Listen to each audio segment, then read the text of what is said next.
Hello, আসসালামু আলাইকুম। আমি একটু যে পেঁয়াজ লাগাইছে এখানে আসলাম। আমার বড় ভাই পেঁয়াজ খোঁড়া দিতেছে।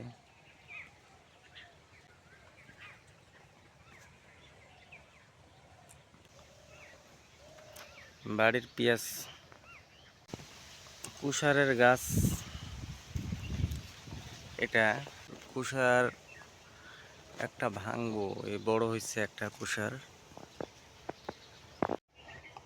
কুষার একটা ভাঙলাম, অনেকখানি লম্বা। এই তো কুষারের গাছ।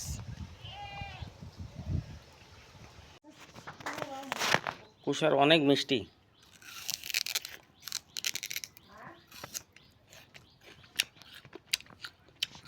বাড়ির কুষার অনেক মিষ্টি।